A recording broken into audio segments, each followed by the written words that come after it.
ایک مجبور شخص کا سچا واقعہ۔ ایک دفعہ کا ذکر ہے کہ ایک بادشاہ ایک روز اپنے سپاہیوں کے ساتھ ایک سفر پر گیا شکار کے لیے۔ دوپہر کا وقت ہوا تو اس نے اپنے کھانے کے لیے دسترخوان بچھایا اور دسترخوان پر تازہ مرغ، بھنا ہوا مرغ رکھا۔ جیسے ہی بادشاہ اس مرغ کو کھانے لگا کہ اچانک ایک شاہین اڑتا ہوا آیا اور اس نے وہ مرغ اٹھایا اور اٹھا کر لے گیا۔ بادشاہ چونکہ وہ مرغ کھانا چاہتا تھا، اس نے اپنے سپاہیوں کو اس شاہین کے پیچھے بھیجا کہ جاؤ اور دیکھ کر آؤ کہ وہ شاہین جو ہے وہ کدھر لے گیا ہے میرے کھانے کو۔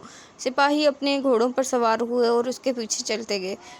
دور جا کر دیکھا کہ وہ جو شاہین ہے وہ کچھ پہاڑوں کے اوپر چلا گیا۔ انہوں نے اپنے گھوڑوں کو وہیں پہ کھڑا کیا اور اس شاہین کا پیچھا کرنے کے لیے پہاڑوں کی اونچائی پر چلے گئے۔ جیسے ہی وہ پہاڑوں کی اونچائی پر انہوں نے دیکھا کہ ادھر ایک شخص ہے جس کو رسیوں سے باندھا ہوا ہے، اور وہ شاہین اس مرغ کے ٹکڑے اپنی چونچ سے کرتا ہے اور اس شخص کے منہ میں ڈالتا ہے، اور تھوڑی ہی دیر بعد وہ وہاں سے چلا گیا اور کہیں سے پانی بھر کر اپنے منہ میں لے آیا اور اس شخص کے منہ میں پانی ڈالنے لگا۔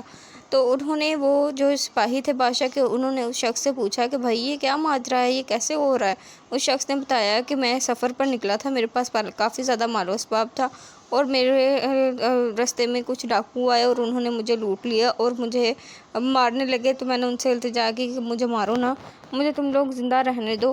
انہوں نے کہا کہ ہمیں ڈر ہے کہ کہیں تم آبادی میں نہ چلے جاؤ، اور اس ڈر سے ہم تمہیں مارنے لگے ہیں۔ اس بندے نے کہا ٹھیک ہے، تمہیں اس بات کا ڈر ہے تو تم لوگ مجھے باندھ دو یہیں پر، اگر اللہ نے میری زندگی رکھی تو میں بچ جاؤں گا۔ وہ اس کو باندھ کر چلے جاتے ہیں۔ تو کہتا ہے پھر ایسا ہوتا ہے کہ اگلے دن ہی یہ شاہین آتا ہے اسی دن اور مجھے کھانا دیتا ہے۔